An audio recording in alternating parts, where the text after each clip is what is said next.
Hey everybody, welcome to the showcasing for FyreStores. This is a plugin similar to QB Shops, but much more powerful with a heck of a lot more options. So these are all the items that my shop is selling in our live server. I'm going to buy half of the sandwiches that he has. You'll notice it goes down to 10. So we're going to go to Legion Square. And you'll notice that when we open up the shop in Legion Square, he still has 20, showing that each shop is individual. We're going to again buy half, and we're going to go back to Sandy Shores. And now that we're back at Sandy, you'll notice that not only is it where we left off, but he actually regenerated one while we were gone. So now we're going to sell items to him. You'll see these are the items he's buying. And we're going to go to bottle of water. We got 2 of them. First, we want to check and make sure that they're at 20. So he has 20 right now. We're going to sell 2. And when we go back into his inventory, this is the power of the script. He now has 22 available. You can also do cool things like this black market. He won't speak to us because we're the cops, but we're an admin, so it sucks for him. And we can see all the things that the black market sells. We're going to try to sell items to him. Again, he doesn't want anything to do with us because we're the cops, but I'm an admin, so... But he has nothing to offer us. And then you can do other things like this fisherman, where we can see the things he buys, like the fish that we have in our server. I highly recommend the New World Fishing plugin. It's great. These are all the items that he's selling, and we individually added these items to this merchant. So we have 5 fish. We're going to sell the 5 fish to the merchant. This is really where the power of the plugin comes into, is players can sell items to the merchants, like these 5 fish. It says it's removed, it gives us our money, we open the inventory, and now that merchant is selling the fish that we sold to him. So this is a very brief, quick overview of the FyreStores plugin, and the rest of the video will act as a tutorial on how to set it up. Alright, so the very first thing we need to do to install this, there's no MySQL, so you don't have to worry about any database work, but you do have to tap into your inventory script. I have my notes over here. If you want to pause the video and read them, you can. We're going to open up our QB Core stuff. So you're going to find your resources folder. You're going to go to QB inventory, or whichever inventory script you are using. We happen to be using LJ inventory, but it's the same exact process for those 2 inventories. You go to the inventory file, and you're going to look right around line 1293 or so. You're going to find these references. They're not in my copy anymore, but you're going to find these references to update shop for QB shops. You can keep those if you want, but if you keep them, you need to comment them out with a double dash, or you can replace them with my call. And what you're going to do is you're going to do trigger event, FyreStores, update items, src, item data.name from amount. It's in this file. You can copy it from the README. If you don't put that, your stores will not be able to have items deducted or anything when players buy them. So this is a very vital part of the script that you need to do. You're going to add that to 1293, which is the item shop remove money cash. You need to add it to the item shop remove money bank, which is around line 1302. And then you're going to add it to this else section as well, just in case the shops get messed up. So you're going to add to around line 1311 and line 1317. So once you put in these 2 and optionally these 2, 3 and 4, then your inventory script will be all set. Make sure you save it, reload the script, or restart the server, and then you're going to go back to the FyreStores plugin. So I'm going to give you a glimpse at the encrypted file to show you why that's important.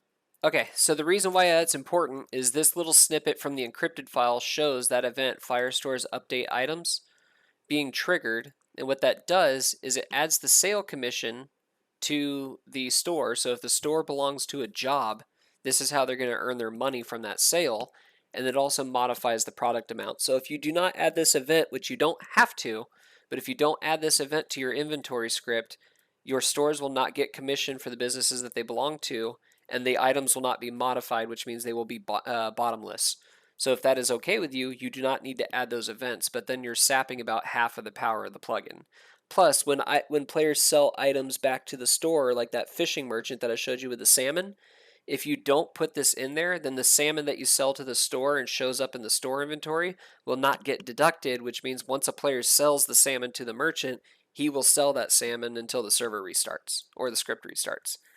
So that is the snippet I wanted to show you and why that event is important. So product groups, the buyback groups, they work the exact same way, but in the opposite direction. So we're going to go over product groups and buyback groups, using the product groups as the example. So you'll notice 24/7 has all of these items, the tosti, which is the grilled cheese, the water bottle, Coca-Cola, so on and so forth. So any store that uses the product group 247 will all end up with these items at this price and this amount. You can even add other things like bottomless equals true. So even though the store is not bottomless, this one item would be bottomless. And what bottomless means is that the item will remain in stock. So even if you buy it from the menu and you buy all 20, when you close the menu and reopen it, all 20 will be there again.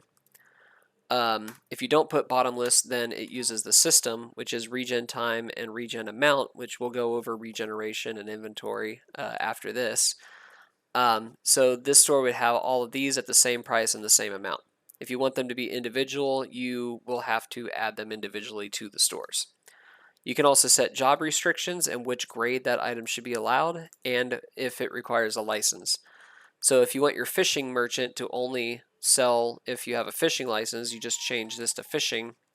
Well, not change that, you would set it up for your fishing merchant. And then and then everything that shows up the hardware store is there. It's restricted by the grades, and everything is set up there. So we're going to go back to the police armory as the example. You'll see regen amount. So by default, the script knows that if you don't put regen time, it assigns the default, which is 60 seconds when you download the script in the default config. So every 60 seconds, this store is going to regenerate 5 SMG ammo. If you want regen turned off, you have to explicitly put it as 0. So the regen amount is 0 or the regen time equals 0. Setting either one of these to 0 will stop this item from regenerating. It will not go back in stock unless A, a player sells it to the store, or B, the script or the server is restarted. So these items in this case will regenerate 5 every 60 seconds. If we wanted to change that, such as for the carbine rifle, if we only wanted to generate 1 every 10 minutes, we would do regen 1, regen time equals 600. 600 seconds is 10 minutes unless I'm getting dumb. So now when we save and reload, the carbine rifle Mark II would only regenerate 1 every 10 minutes. All right, while we're in this file with the armories, one thing I wanted to point out was this jobs section. So one thing that you can do with these armories is you can create different jobs and the grades that can use this item. So even though this armory is restricted to police already, well, the police, the sheriff job, and all that, you can still use the job designation for each item, and this also works inside the product groups as well. But these items right here, you can also set the grade. So if you are not at least a grade 1 or above, this one won't show up. If you're not grade 2 or above, these won't show up, so on and so forth. If this shop was unrestricted, such as ammunition, but you wanted them to sell police items to only police, you could also use this jobs flag to do that. So the way that this is set up is that the index is the name of the job, and the value, the key in the index is the job, the value is the grade level. This is mandatory for this field, but up here for the jobs, you just specify which jobs can use it.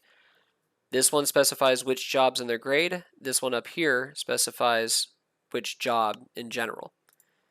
And that is how the job restrictions work. This also works for gangs. You just replace the word jobs with gangs.